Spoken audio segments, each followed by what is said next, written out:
अब देखो आपके जो कॉस्टिंग के कॉन्सेप्ट्स है ना, वो तीन टुकड़ों में बांटे हुए हैं। कॉस्ट मेजरमेंट,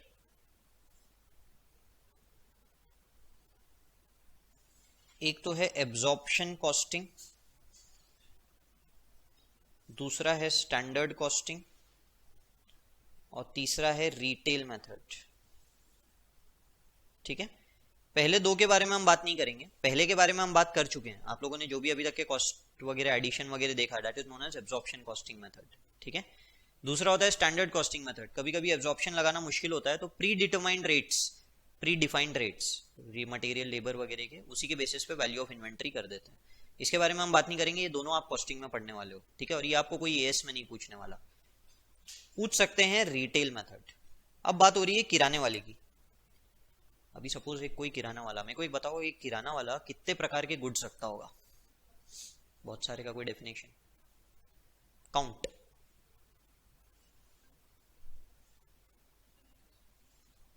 1000, 2000 आइटम, 3000 आइटम, 1000 तो रखता ही होगा, कुछ भी कर लो। अब वो 1000 तरह के आइटम में आपको क्या करना है? Cost NRV which ever is lower. आपको ढूंढना है cost NRV which ever is lower. अभी टोमेटो सॉस की बोतल निकाली, टोमेटो सॉस में भी किसान का अलग, मैगी का अलग। तो किसान का निकाल रहे हो, कॉस्ट कितना है, एनआरवी कितना है, बताओ कितना मिलेगा। मैगी का बोतल निकाला, कॉस्ट बताओ, एनआरवी बताओ कितना है। फिर साबुन निकाले, साबुन के 10 ब्रांड, फिर शैम्पूज निकाले। आपके पास इतना टाइम है क्या? अच्छा, मैनेजमेंट के पास इतना टाइम है क्या? उनके पास भी टाइम नहीं है, वो धंधा करने बैठे हैं और आप ऑडिट करने बैठे हो, दोनों के पास ही टाइम नहीं है। तो ये टेक्निक्स ना थोड़ी दिक्कत देने वाली है। तो इसीलिए अब जब हम रिटेलर्स के पास जाते हैं तो रिटेलर्स के पास में हम लोग ये cost NRV which ever lower item wise नहीं लगाते। ठीक है, तो रिटेल मेथड में कैसे लगता होगा हमको वो समझना है। तो रिटेल मेथड के अंदर हम लोग क्या करते हैं, मैं आपको एक एग्जांपल से समझाता हूँ।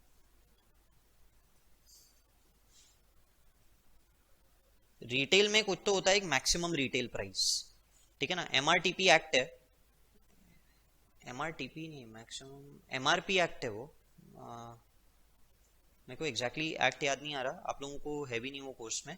आ, इसके अंदर में डिफाइन किया गया है कि कुछ आइटम्स के लिए एक प्राइस, मैक्सिमम प्राइस जो किसी भी आप कस्टमर को चार्ज कर सकते हो, डिफाइंड है।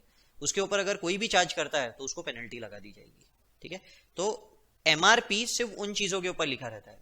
अगर उसके ऊपर एमआरपी लिखा है और कोई उससे भी ऊपर में बेच रहा है, जैसे कि आप कोई किराने वाले स्टोर या कहीं पे भी चले जाओ, तो जब आप कोई हाँ हाँ,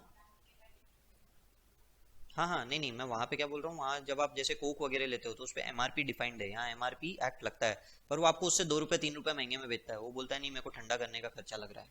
आप उसके अगेंस्ट पुलिस केस कर दो, हो जाएगा, उसको पेनल्टी लग जाएगा। उसको अलाउड ही नहीं है एक्चुअली वो रेट के ऊपर बेचना। पॉइंट समझा? पर ठीक है, लोग जाते नहीं, 2 रुपए 3 रुपए के लिए कौन जाएगा, वैसी कहानी है। और उसको वो कॉस्ट लग रहा है या फिर वो एक्स्ट्रा लूट रहा है, एग्जैक्टली हम भी नहीं जानते कि क्या कहानी है। तो अब सपोज करो उसके पास कुछ ओपनिंग स्टॉक है जिसका कॉस्ट लास्ट ईयर निकाला गया था, और वो मेथड हम अभी समझने की कोशिश कर रहे हैं। 40,000 का पड़ा था और उसकी एमआरपी थी 60,000। इस बार उसने कितने का माल खरीदा वो तो ये आपको बता सकता है, मतलब वो तो आप उसके बैंक अकाउंट से ही निकाल लोगे। सपोज करो इस बार उसने 5 लाख का माल खरीदा और आप उसको पूछो इसका एमआरपी कितना होगा, वो आपको आइडिया दे देगा। हर किराना वाला जानता है उसका मार्जिन कितना होता है, धंधा कितने मार्जिन पे करता है वो ये बता देता है आपको। तो सपोज करो वो बोलता है कि सर ये पूरा का पूरा माल 6 लाख में बिक सकता है, और फिर आप उसको पूछो कि तुमने कितने का माल बेच दिया, ये भी आप उसके बैंक अकाउंट से या कैश अकाउंट से निकाल दोगे। ये एमआरपी बता देगा कि कितने का माल बिक गया। मैंने क्लोजिंग स्टॉक लिख दिया, सेल रहेगा। ठीक है, सपोज करो उसने आपको बोला कि सर मैंने 5,90,000 का माल बेच दिया है। ठीक है, 5,90,000 रुपए का माल बेच दिया है। कॉस्ट नहीं बता सकता वो आपको, वो ये बता सकता है मैंने एमआरपी इतने का माल बेच दिया। कॉस्ट तो वो बोलेगा ये जितना माल गोडाउन में पड़ा है वो कॉस्ट है। पॉइंट समझ गए? उसको रफ आइडिया दे देगा वो आपको कि ये रफली कितने का माल होगा। पर हम थोड़ा सा एग्जैक्ट इस पे जाना चाहते हैं, थोड़ा सा टेक्निकल इस पे जाना चाहते हैं। तो क्लोजिंग स्टॉक आप मुझे कॉस्ट पे तो नहीं बता सकते, पर क्या आप मुझे क्लोजिंग स्टॉक एमआरपी पे बता सकते हो कि कितने का पड़ा होगा, कितने एमआरपी का माल पड़ा होगा? बोलो, बता सकते हो क्या?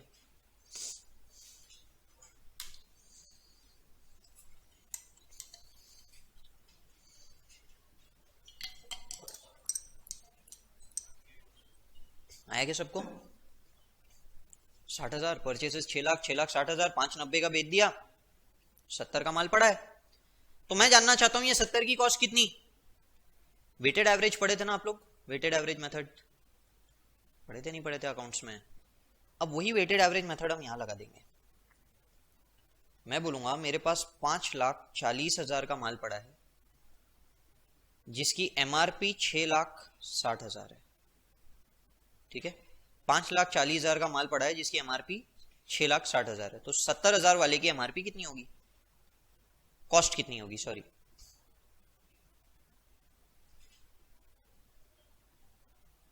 यही फॉर्मूला रहेगा ना।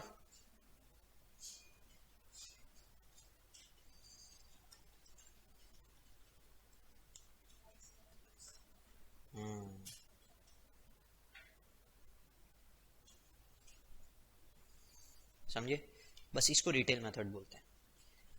ऐसे ही लास्ट ईयर वो 40,000 ढूंढा गया होगा, लिख लो। अच्छा, ये जबरदस्ती नहीं लगाना। जैसे आप लोग बिग बाजार वगैरह में जाओगे ना, वो आपको कॉस्ट बता देंगे उनके पास कितने का कॉस्ट पड़ा है। ये अपन सिर्फ किराने वालों को लगा सकते हैं ऐसा।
समझ गए।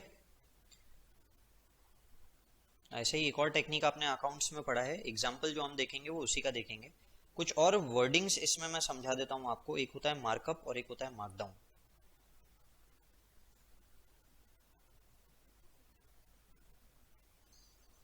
Markup is increase in MRP, ठीक है, एंड मार्कडाउन इज एक्सपायर्ड और लॉस गुड्स। यानी किराने वाले का ऐसा होता है ना, बहुत बार उसका माल एक्सपायर हो जाता है तो नुकसान हो गया, या फिर कुछ गुड्स जो खराब हो गए, उनको बोलते हैं मार्कडाउन।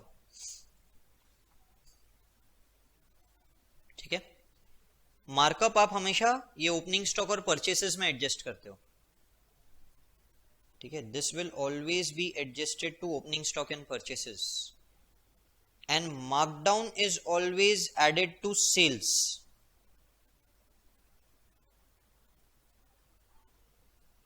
ठीक है, दोनों ही ऐड होते हैं, ध्यान रखो। मार्कअप भी ऐड होता है, मार्कडाउन भी ऐड होता है। मार्कडाउन नुकसान है, तो जैसे सेल माइनस होता है वैसे मार्कडाउन भी माइनस होना चाहिए ना कॉस्ट में से।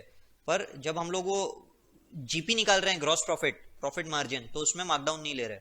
सिंपल रीजन है, मार्कडाउन नॉर्मल है या एबनॉर्मल है? एबनॉर्मल है, तो कभी कॉस्ट का पार्ट नहीं हो सकता ना, पर एनआरबी का पार्ट तो रहेगा ना। तो इसीलिए सेल में एडजस्ट कर रहे हैं, ऊपर एडजस्ट नहीं कर रहे हैं। समझ गए? ठीक है, तो एग्जाम्पल 2,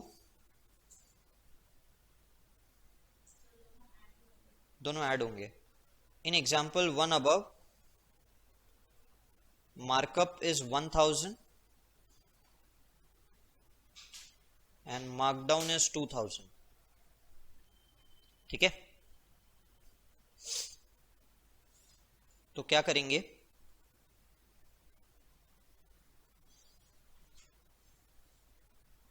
आपने जो फॉर्मूला लगाया था उसमें आपने बोला था 540 कॉस्ट है 6,60,000 का। मैं 6,60,000 के एमआरपी में मार्कअप ऐड करूंगा। कितना है मार्कअप? 1000। समझे? एमआरपी बढ़ गया, वो बहुत बार स्टिकर नहीं चिपका रहता पीछे प्राइस कुछ और रहता है, स्टिकर लगा रहता है ना, एमआरपी बढ़ गया है, मल्टीप्लाइड बाय मेरा क्लोजिंग स्टॉक जो कि 70 है, अब वो और 2000 से कम हो जाएगा क्योंकि सेल वैल्यू में मैंने मार्कडाउन ऐड किया, तो मैं यहाँ 70 से माइनस करते हुए दिखाऊंगा, सेल में ऐड हो रहा है, क्लोजिंग स्टॉक के लिए तो माइनस ही करना पड़ेगा ना, समझे कि नहीं समझे? आपको चाहिए तो फिर मैं क्लोजिंग स्टॉक वैसे ही लिखता हूं,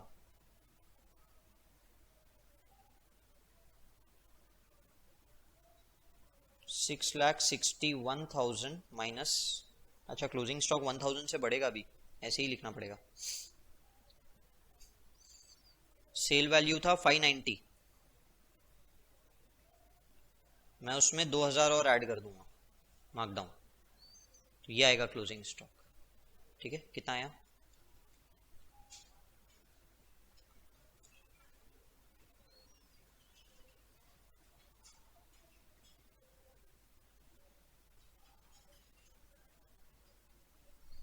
समझ में आया कि नहीं?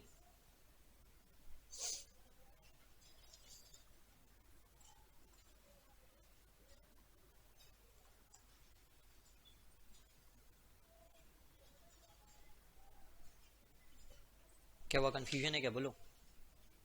देखो, 6,60,000 रुपए का माल पड़ा था, 1000 से और बढ़ गया, 661 हो गया, 590 का माल बेच दिया, माइनस 2000 का माल खराब हो गया, माइनस, सेल में ऐड कर रहा हूं, स्टॉक में से तो माइनस ही करूंगा ना।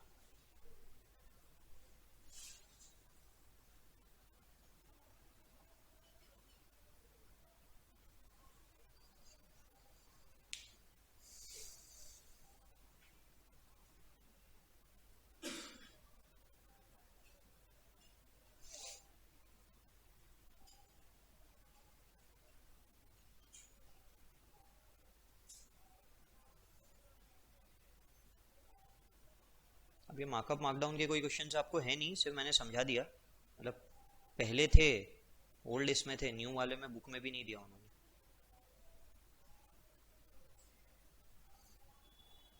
बड़े हो गया।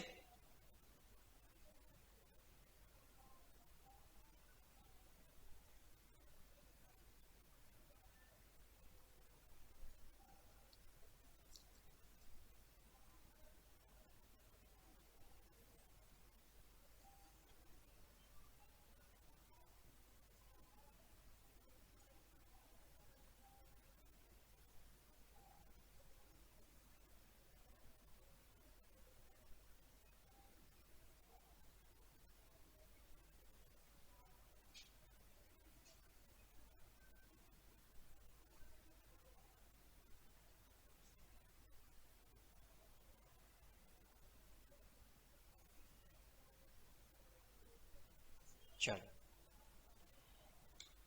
Example 3, trader purchase certain articles for 85,000, he sold some of the articles for rupees 1,05,000, average gross margin is 25%, opening stock is of 15,000।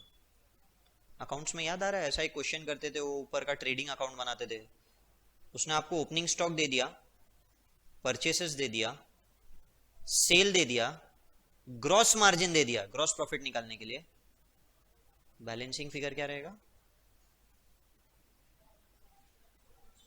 Closing stock. बनाए हो ना अकाउंट्स में, ऐसे थे ना क्वेश्चंस, ठीक है, बनाओ वैसे ही सेम ट्रेडिंग अकाउंट बनाओ, लिखो एग्जांपल नंबर 3, पेज नंबर 3.39।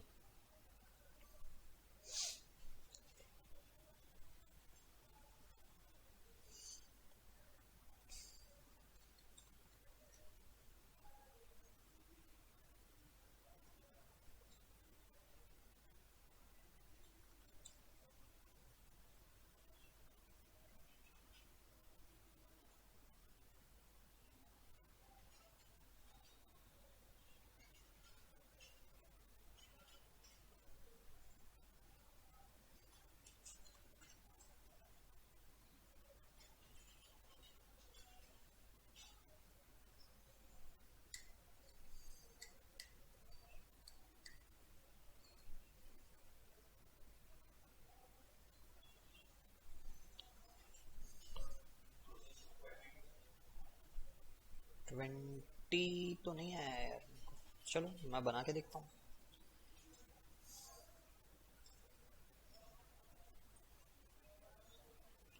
हाँ देखो,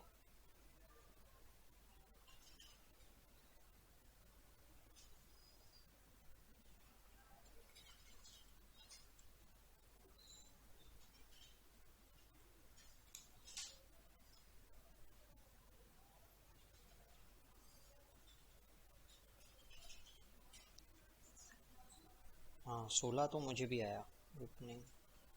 आप लोग टी फॉर्म नहीं बनाते क्या? मेरे को तो यही आदत है। ठीक है, कोई फर्क नहीं पड़ता, कैसे भी प्रेजेंट करो, ऐसा प्रेजेंटेशन रिक्वायरमेंट नहीं है। ओपनिंग स्टॉक 15,000 है, परचेसेस 85,000 है, सेल्स 1,05,000 है, जीपी बोला है 25% ऑन कॉस्ट। ठीक है, यानी कि अगर सपोज करो कॉस्ट 1 है तो जीपी 0.25 होगा, इसका मतलब सेलिंग प्राइस 1.25 होगा। तो सेल वैल्यू तो दी है 1,05,000। हर एक आर्टिकल जो 1 रुपए का है वो 1 रुपये 25 पैसे में बिकता है, तो सेलिंग प्राइस 1,05,000 है टोटल। तो इसका मतलब कॉस्ट कितना रहा होगा, पहले क्वांटिटी ढूंढ लेंगे, डिवाइड बाय 1.25, मल्टीप्लाई कर देंगे कॉस्ट से, या मल्टीप्लाई कर देंगे जीपी से, जीपी जानना है हमको तो, बराबर है ना। 1,05,000 डिवाइडेड बाय 1.25, क्वांटिटी हो गया 84,000 इंटू 0.25, 21,000 रुपए का प्रॉफिट हो गया, बराबर। बैलेंसिंग फिगर क्लोजिंग स्टॉक, समझ में आया?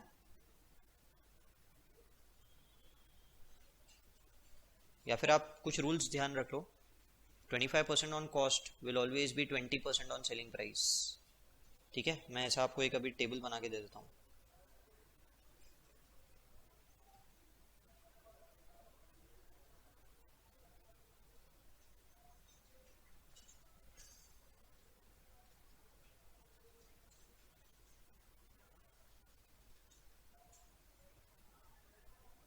अगर कॉस्ट का हाफ है तो सेलिंग प्राइस का 1/3 होगा, मतलब 50% of cost is known as 33.33% of selling price. Cost का 1/3 है तो सेलिंग प्राइस का 1/4 होगा, हमेशा 1 ऐड होता है मार्जिन के लिए। Margin on cost and margin on selling price का कंपैरिजन चार्ट। 33.33% यानी यहाँ पे 25% होगा। 1/4 of cost is 1/5 of selling price, यानी 25% इज नोन एज 20%। अब इसके आगे बना के मतलब नहीं है, पर ये सीक्वेंस ध्यान में रखो, सिर्फ 1 ऐड कर देना ऑन कॉस्ट। जैसे अभी दिया उसने आपको 25% ऑन कॉस्ट, 25% 1/4 होता है, ये आपको कैलकुलेट करना पड़ेगा, वो भी सिंपल है, 25/100 1/4 कैलकुलेट हो जाएगा। ऑन सेलिंग प्राइस के लिए +1 कर दो, सेलिंग प्राइस का दिया है, कॉस्ट पे आना है, -1 कर दो। ठीक है, तो ये शॉर्टकट टेक्निक है।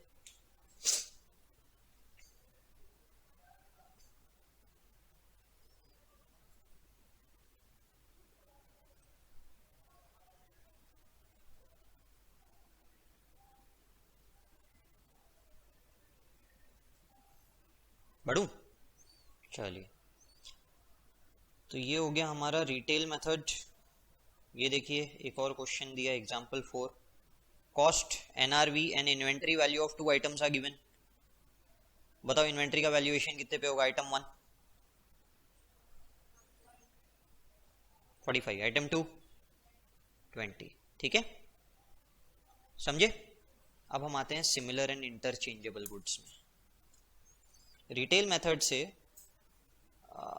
इंस्पायर्ड मेथड है सिमिलर एंड इंटरचेंजेबल गुड्स। हाँ नहीं, ये मेथड नहीं है, मेथड तो होगा हमारे खत्म, सिर्फ कॉस्ट एनआरवी के लिए ये एब्जॉर्प्शन कॉस्टिंग ही लगता है इन लोगों को।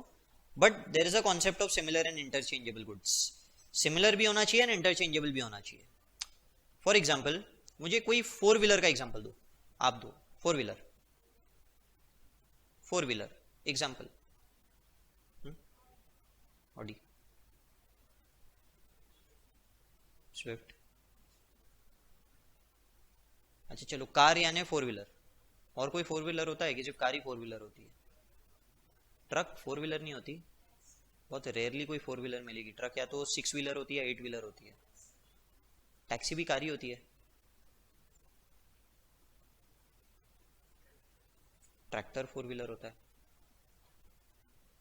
बोल सकता हूं कि ये सिमिलर है, दोनों ही फोर व्हीलर है, सिमिलर है, दोनों में बैठने की चीज है, दोनों ही ट्रांसपोर्टेशन के काम आते हैं, पर क्या ये इंटरचेंजेबल है? नहीं। समझ में आया?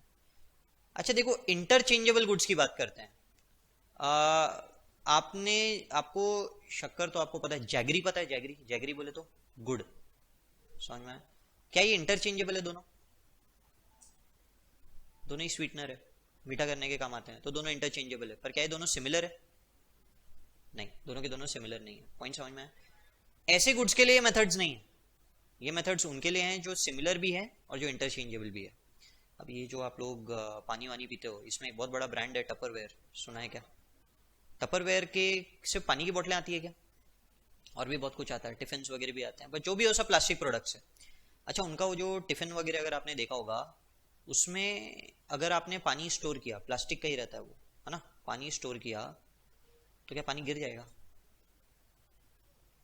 हाँ बोल रहे हो, नहीं बोल रहे हो? नहीं, 90% तो नहीं गिरेगा, 90 क्या, मैं 99% बोल देता हूँ, नहीं गिरेगा। वहां पे जब आप खाने की बात करते हो तो वहां वो लोग क्या करते हैं, उसे कॉम्पैक्ट बनाने की कोशिश करते हैं कि एयर भी अंदर ना जा सके, बराबर। तो आप चाहे वो वीट बॉक्स बोलो, उनका मेज बॉक्स बोलो, यानी कुछ भी ग्रोसरी आइटम रखने का बोलो, चाहे गर्म खाने की बात करो, इन सबको एकदम उन्हें एयर पैक्ड रखना पड़ता है, ताकि अंदर, जैसे अगर वीट मेज वगैरह की बात करूं तो एयर जाएगा, जैसे अभी मॉइस्चर चला गया तो वो खराब हो जाते हैं। पॉइंट समझ में आया? तो इनको सबको एयर टाइट रखना पड़ता है, यानी पानी भी बाहर नहीं निकल पाए, इतना ज्यादा एयर टाइट रखना पड़ता है। पॉइंट समझा? अच्छा, पानी की बोतल के अंदर, जो आपकी बेसिक पानी की बोतल आती है, उसके अंदर में मैंने वीट मेज राइस को अगर स्टोर किया, खराब हो जाएगा क्या? नहीं खराब होने वाला। आप समझो ये प्लास्टिक आइटम्स है, so they are similar and they are interchangeable. हम करते नहीं, बात अलग है, पर ये इंटरचेंजेबल है, यूज की जा सकती है इंटरचेंजेबल बेसिस पे। वो तो हमारे कंफर्ट के लिए पानी की बोतल को एक शेप दिया गया है, मेज वगैरह के इसको अलग टाइप का शेप दिया गया है। पॉइंट समझ में आया? ऐसे आइटम्स के लिए उन्होंने बोला आप individual item wise cost NRV क्यों निकालते हो, मत निकालो, कॉस्ट एनआरवी एग्रीगेट बेसिस पे निकालो। मतलब यहाँ मैंने आपको रिटेल मेथड नहीं बताया कोई, मैं बोल रहा हूँ आपको कॉस्ट भी पता है, आपको एनआरवी भी पता है, पर आइटम वाइज चेक करने की जरूरत नहीं है कॉस्ट और एनआरवी, टोटलिटी में चेक करो, total cost compare to total NRV. ठीक है? So if they are similar and interchangeable, and लिखा है वहां, दोनों होना चाहिए। ठीक है? Compare cost to NRV on aggregate basis,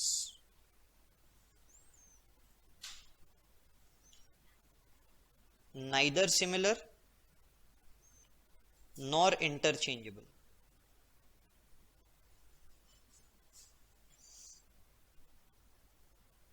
Compare cost to NRV item wise.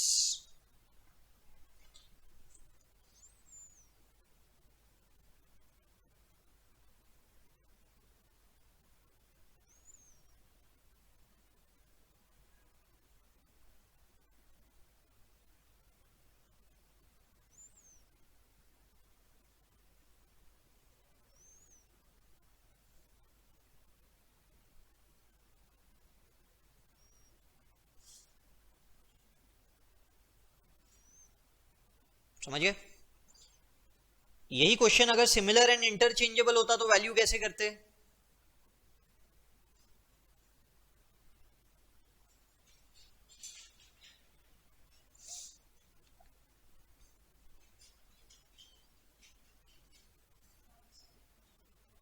हाँ, 47,500 कैसे आया? एवरेज नहीं बोला मैंने, एग्रीगेट बोला। एग्रीगेट मतलब टोटल होता है सिर्फ, और कुछ नहीं। एवरेज मतलब डिवाइड बाय 2 कर दिया आपने। हाँ, एग्रीगेट मतलब टोटल को कंपेयर करो, टोटल ऑफ कॉस्ट को टोटल ऑफ एनआरवी से कंपेयर करो, ये हो गया एग्रीगेट। हाँ, हाँ, तो बोलो कंपेयर करके देखो, कॉस्ट कितना है? 70, एनआरवी कितना है? 69। कितने पे वैल्यू करेंगे? 69। आप आइटम वाइज कर रहे हो तो 65 हो रहा है, तो जब आप एग्रीगेट पे कर रहे हो तो 69 हो रहा है। पर क्वेश्चन में ये दिया रहना चाहिए that they are similar and interchangeable items. ठीक है? अगर क्वेश्चन में लिखा है neither similar nor interchangeable, item wise check करो। समझ में आया? कॉन्सेप्ट क्लियर है? चलो, बस अब एंडिंग एंडिंग में पहुंच ही गए इस चैप्टर के। Illustration 1, company deals in product A B and C, deals in मतलब ट्रेडर है। नाइदर सिमिलर नॉर इंटरचेंजेबल, देखो क्लियर कर दिया उसने। यानी ऐसे में क्या करोगे, आइटम वाइज।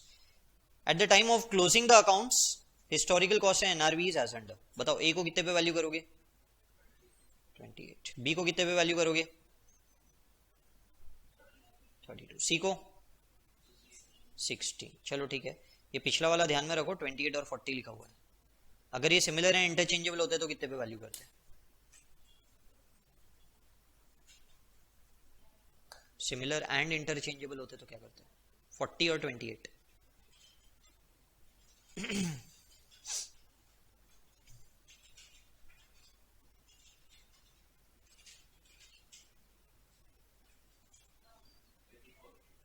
84, समझ गए, बढ़िया। वही आपको नीचे टेबल में दिया है, आपने नाइदर सिमिलर नॉन इंटरचेंजेबल में 76 पे वैल्यू किया, ऐसे 84 होता। अब एग्जाम में दोनों आंसर नहीं दे के आना, यहाँ अभी आपको बताने के लिए उन्होंने दोनों चीजें बताई है, एग्जाम में आप एक ही आंसर दे के आओगे। अगला question, purchase goods at a cost of 40 lakhs till March, 75% of the stock is sold. Company wants to disclose closing stock at 10 lakh. आपके पास कितने कॉस्ट के गुड्स है, कितने खरीदे आपने, 40 लाख के खरीदे, 40 में से कितने के बेच दिए, स्टॉक कितना बचा, 30 लाख तो बेच दिया, 75% तो बेच दिया, 10 लाख का गुड्स बचा, and you want to value your inventory at 10 lakh. ठीक है, आगे बोलता है sale value is 11 lakh and commission 10% is payable to the agent. Agent को उस पर 10% कमीशन देना पड़ेगा। यानी अगर मैं पूछूं एनआरवी कितना है तो क्या बोलोगे, बोलो एनआरवी कितना हुआ, क्या करता है ये,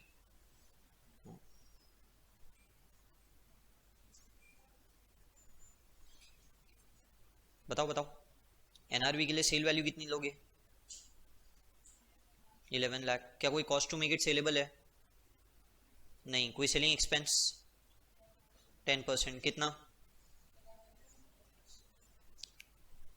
1.1, समझा ना। तो एनआरवी कितना,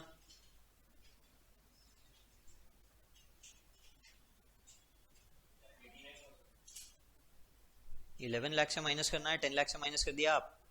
एनआरवी के लिए selling price minus selling expense ना, 10 लाख नहीं माइनस होगा ना, cost to make it saleable है ही नहीं। 10 लाख आपके फिनिश गुड्स का कॉस्ट है, मैं रॉ मटेरियल का थोड़ी वैल्यू निकाल रहा हूं। फिनिश गुड्स के केस में मैंने आपको क्या बोला था, cost to make it saleable में सिर्फ एक ही कॉस्ट आएगा, रिवर्क कॉस्ट।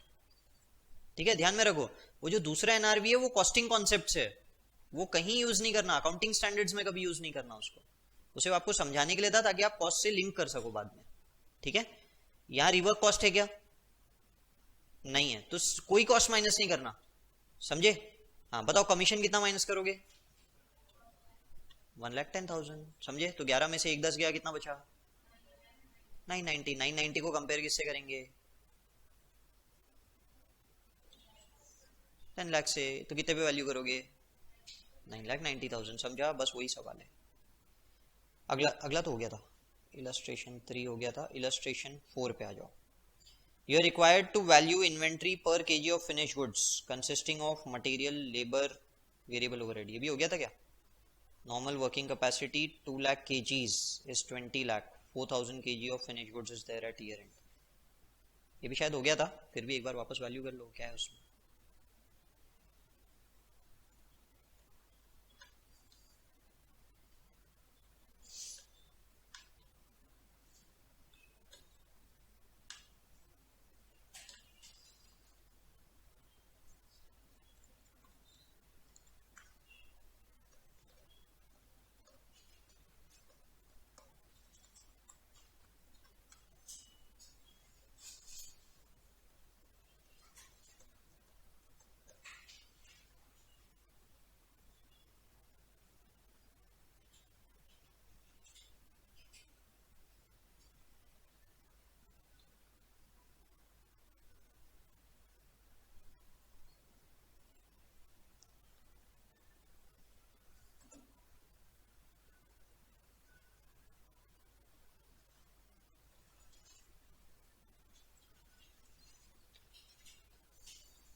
14,000 कैसे आया बोलो?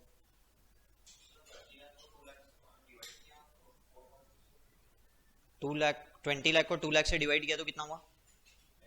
10 रुपीज पर केजी, है ना? हाँ, फिर उसके बाद 40,000। और वो बाकी सब कहाँ गया? मटेरियल, लेबर, वेरिएबल ओवरहेड, वो भी है ना?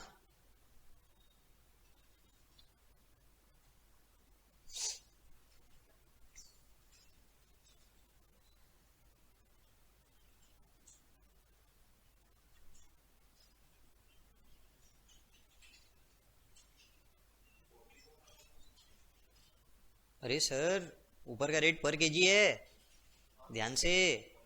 हाँ,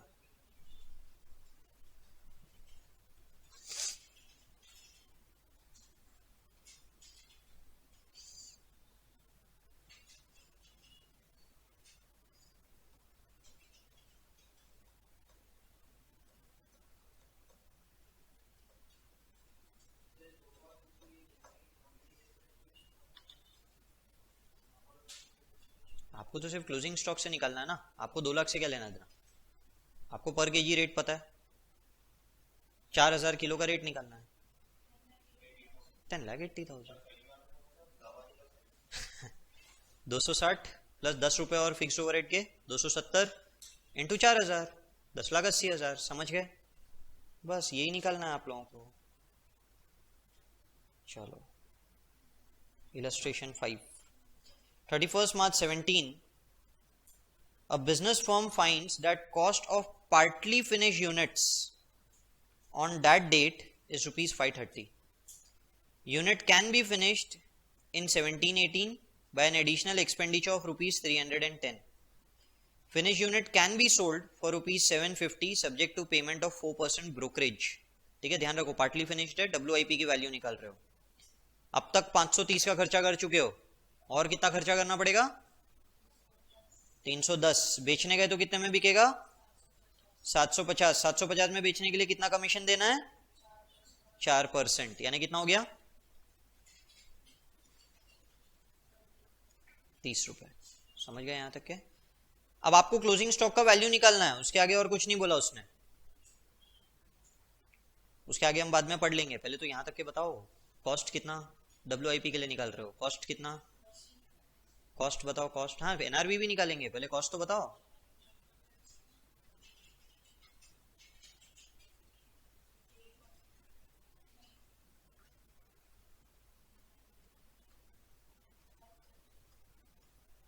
$530।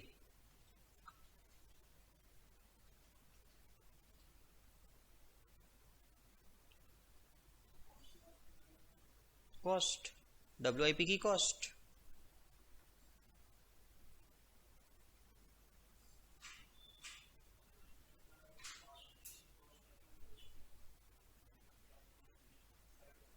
$530 सर, 530, क्योंकि 310 अभी तक लगा नहीं है, तो 530 पे रोक दोगे, समझे? NRV कैसे निकालोगे?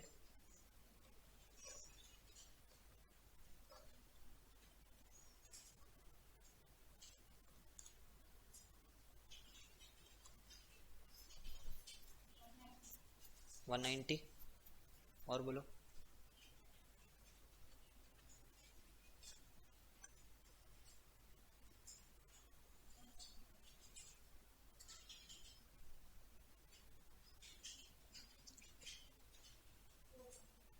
फोर 10।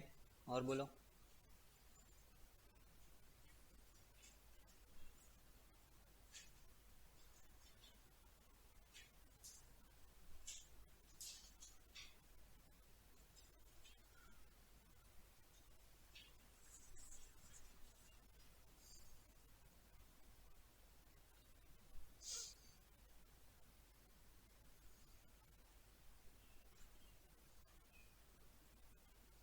क्या NRV का फॉर्मूला क्या है? कॉस्ट तो ही नहीं। बोलो बोलो।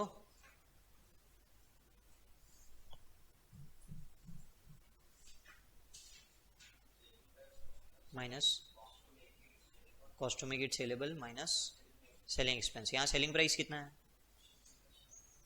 Cost to make it saleable कितना है? 310। 530 नहीं लेना, वो तो खर्चा हो गया। 310 और सेलिंग एक्सपेंस कितना है? 30। पूरा माइनस किया तो कितना हुआ? 410। समझ में आया? अब देखो, अब मैं आगे पढ़ रहा हूँ क्वेश्चन में। Firm seeks your advice regarding amount at which unfinished goods should be valued for preparation of final accounts. Assume that partly finished goods cannot be sold and NRV is zero. Confuse मत होना, उनकी NRV zero होगी, हम उनको वैसे भी नहीं बेचते। आप एनआरवी फिनिश गुड से ही निकालोगे, समझे? ठीक है, वहां जीरो देख के जीरो नहीं लिख देना। एनआरवी 410 रुपए, विच एवरेज लोअर, कितने पे वैल्यू करोगे?